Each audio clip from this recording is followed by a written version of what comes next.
Makasih saudara-saudara, saudara masih setia mengikuti kami, Cawan Hikmat. Biarlah kiranya semua itu menjadi kekuatan bagi kita semua. Kali ini saya ingin memberi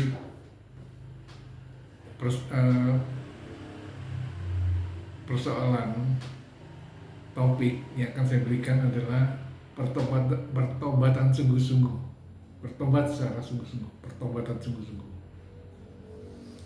Kita akan baca dalam Roma 2 ayat 4, demikian firman Tuhan. Roma 2 ayat 4. Saya bacakan. Maukah engkau menganggap sepi kekayaan kemurahannya, kesabarannya, dan kelapangan hatinya? Tidakkah engkau tahu bahwa maksud kemurahan Allah ialah menuntun engkau kepada pertobatan? Saya ulangi sekali lagi. Demikian firman Tuhan, Roma 2 ayat 4. Maukah engkau menganggap sepi kekayaan kemurahannya, kesabarannya, dan kelapangan hatinya? Tidakkah engkau tahu bahwa maksud kemurahan Allah ialah menuntun engkau kepada pertobatan? Saudara-saudara sekalian, mudah diucapkan, ya, semua juga mudah diucapkan, sulit dilakukan. Ya, mudah dilakukan, mudah diucapkan, sulit dilakukan. Pertobatan adalah kata yang mudah, yang sangat mudah, namun sangat sulit dilakukan. Misalnya ada kalimat-kalimat seperti ini. Pak, saya masih terikat dengan dosa dan tidak layak bertobat pada Tuhan. Saya masih terikat dengan dosa dan tidak layak bertobat pada Tuhan. Itu salah satu yang membuat kita sulit, karena dia masih terikat dengan dosanya. Kemudian yang kedua, saya mau menikmati kesenangan dunia dulu. Sudah tua baru saya akan bertobat. Ya, saya mau menikmati kesenangan dunia dulu. Ketika saya masih kuat, masih muda. Kalau sudah tua saya mau bertobat. Itu yang banyak kan ya seperti itu. Kemudian yang ketiga, saya bukan orang jahat. Mengapa harus bertobat? Saya tidak membunuh, tidak membegal orang, tidak mabuk-mabukan. Saya orang biasa. Mengapa saya harus bertobat? Itu juga sulit sekali saudara-saudara mentobatkan dia. Atau yang keempat, dia menjawab begini, bertobat. Maaf, saya sibuk. Lebih baik saya bekerja dan cari uang. Ya, dia tidak mau bertobat karena saya sibuk tidak mau memikirkan hal itu. Karena saya sibuk mencari uang dan kerja, ya, kerja sibuk dengan itu semua. Atau yang terakhir, dia mungkin berkata demikian, orang Kristen aja perbuatannya masih tidak benar. Ya, jadi ketika diajak bertobat, saudara supaya minta bertobat dia, dikatakannya apa? Orang Kristen aja masih suka berbuat dosa. Kita nggak bisa ngomong di situ. Sebetulnya apa sih pertobatan itu? Pertobatan itu adalah perubahan pada diri seseorang dari hidup tidak berkenan pada Tuhan menjadi hidup berkenan kepadanya. Ya, berubah dari tidak berkenan, dari hidup yang tidak berkenan menjadi berkenan kepada Tuhan. Dulunya tidak beriman pada Allah, sekarang beriman padanya. Dulu hidupnya jauh dari kebenaran, sekarang hidup sesuai firman Allah. Pertobatan sungguh-sungguh itu harus mencakup sikap, kita, pikiran kita, hati kita, perkataan, dan perbuatan kita. Jadi pertobatan sungguh-sungguh itu mencakup semuanya. mencakup sikap, hidup, pikiran, hati, perkataan, dan perbuatan kita dalam hidup ini. Kemudian kita melihat bahwa pertobatan dapat dibedakan dalam dua hal. Pertobatan dibedakan dalam dua hal.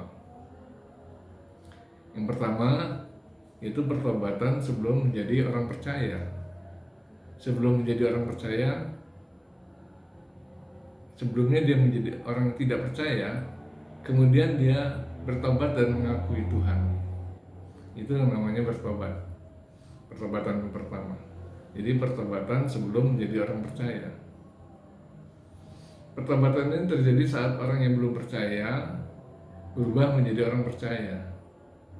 Orang yang tidak percaya akan mendengar firman Tuhan, kemudian dia percaya. Itu bertobat. Di dalam Kisah 16 ayat 31, Kisah 16 ayat 31 demikian firman Tuhan, percayalah kepada Tuhan Yesus Kristus dan engkau akan selamat. Engkau akan selamat, engkau dan seisi rumahmu. Percayalah kepada Tuhan Yesus Kristus dan engkau akan selamat, engkau dan seisi rumahmu. Ya. Jadi orang yang percaya pada Tuhan pasti akan diselamatkan oleh Tuhan Yesus. Kemudian pertobatan setelah orang itu percaya. Setelah orang itu percaya, ternyata dia masih harus bertobat lagi. Kenapa orang percaya harus bertobat? Ya, kenapa orang percaya? Bukankah orang percaya tidak sudah otomatis? Tidak. Ya, karena dia walaupun menjadi orang percaya, mereka masih bisa jatuh dalam dosa. Mereka bisa jatuh. Kita bisa jatuh dalam dosa walaupun kita orang percaya. Yaitu terdapat dalam Roma 7 ayat 21. Roma 7 ayat 21. Demikian firman Tuhan. Demikianlah aku dapati hukum ini. Demikianlah aku dapati hukum ini. Jika aku menghendaki berbuat apa yang baik, yang jahat ini ada padaku, kata Paulus. Orang percaya tidak luput dari godaan kedagingan ini. Kalau mereka menuruti keinginan daging yang tidak sesuai dengan firman Tuhan, maka akan kembali jatuh dalam dosa. Dan dalam Roma 8 ayat 8, mereka yang hidup dalam daging tidak mungkin berkenan kepada Allah. Jadi orang percaya karena ada godaan, kemudian godaan itu membuat dagingnya timbul lagi, perasaan ingin mengikuti dagingnya, hidup dalam dagingnya timbul lagi, maka dia berdosa, dia harus bertobat lagi. Kemudian orang yang merasa dirinya benar, sulit untuk bertobat. Ya, jadi ada orang yang merasa benar, dia merasa sudah mengikuti Yesus. Ketika ditegur di atas perbuatan yang salah, dia tidak mau bertobat. Dia bilang, kenapa aku harus bertobat? Karena aku sudah percaya pada Yesus. Ya. Pertobatan itu paling sulit. Pertobatan paling sulit terjadi pada orang yang merasa dirinya benar. Pertobatan sulit sekali dilakukan bagi orang yang merasa dirinya benar. Bagi saya juga yang merasa diri saya benar, saya suruh bertobat, sulit. Karena dia tidak menyadari kesalahannya.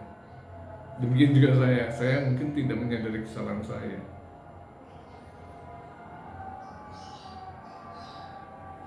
Ketika menyimpang dari jalan Tuhan, dia akan marah jika dinasihati. Ketika dia menyimpang dari jalan Tuhan, dia akan marah besar ketika dinasihati. Terlebih lagi jika dia aktivis kawakan yang pintar sekali berdalih. Ya, Dia akan berbalik menyerang, bahkan menuduh orang yang menasihatinya sebagai orang yang salah. Kamu salah, udah menasihati saya, kamu yang harusnya bertobat, katanya. Ya seperti itu. Biasanya orang seperti itu pandai bermutar balik ayat demi pembenaran dirinya. Dia putar balik ayat-ayat itu untuk membenarkan dirinya. Dan kita lihat bahwa orang Farisi ketika ditegur Yesus juga bersikap demikian mereka.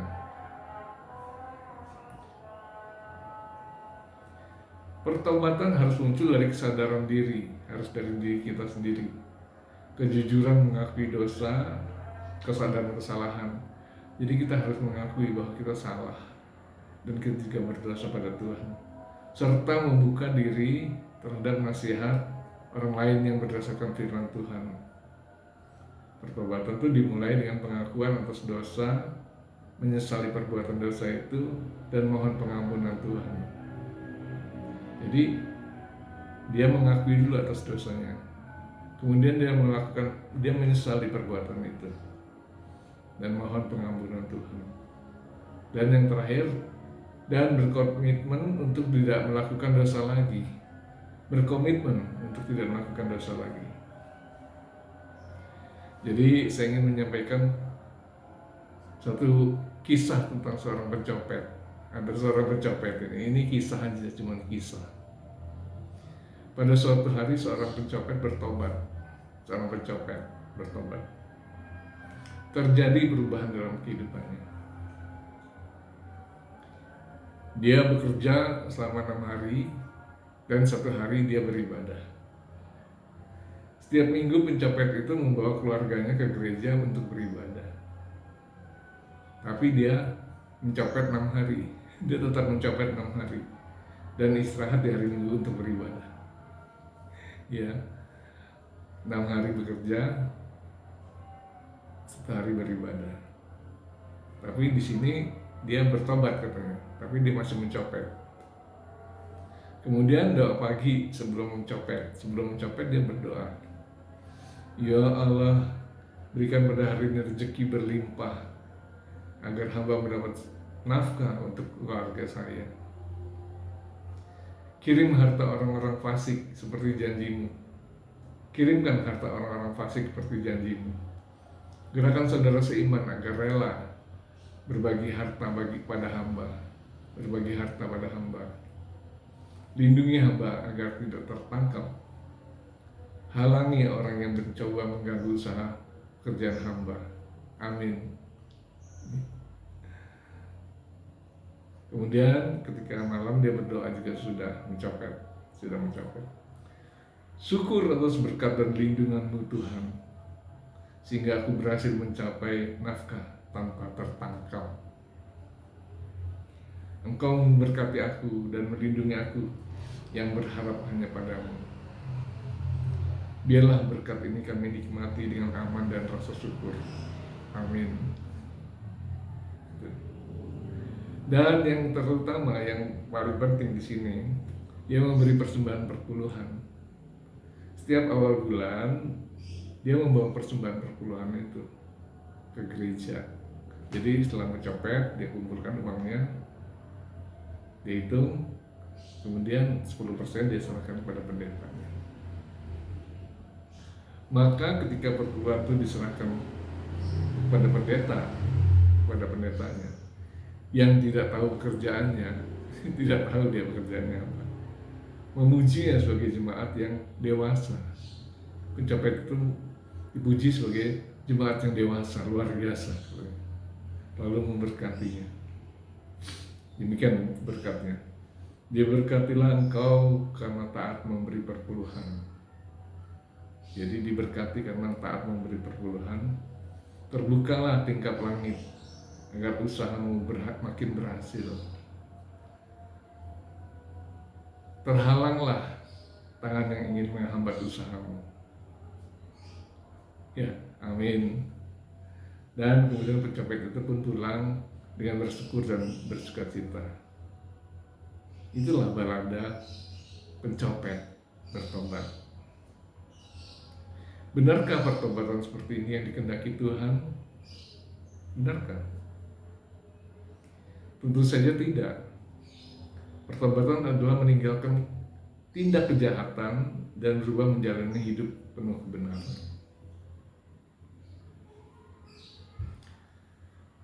Dan tentu saja tidak ada jemaat yang berprofesi sebagai pencopet ini di gereja. Nggak ada pencopet ini di gereja. Tapi tidak adakah jemaat yang menjadi koruptor? Koruptor itu kan sama saja dengan pencopet. Menjadi penipu orang lain, penjudi, penfitnah, kemudian menjadi penjinah, pendusta di gereja. Dia masih ikut di gereja, tapi dia menjadi koruptor, dia menjadi penipu, jadi penjudi, penfitnah, fitnah orang, penjina, kalau nggak ketahuan ya, dia berzina, pendusta, berbohong di gereja. Ada nggak? Ada.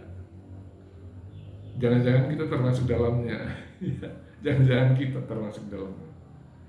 Jemaat ini dipuji pendeta dan orang lain karena rajin berdoa, rajin dia berdoa, beribadah, memberi perpuluhan, melayani, tapi hidup jauh dari kebenaran, jauh dari pertobatan, pulang dari gereja kembali ke dalam kehidupan penuh kejahatan.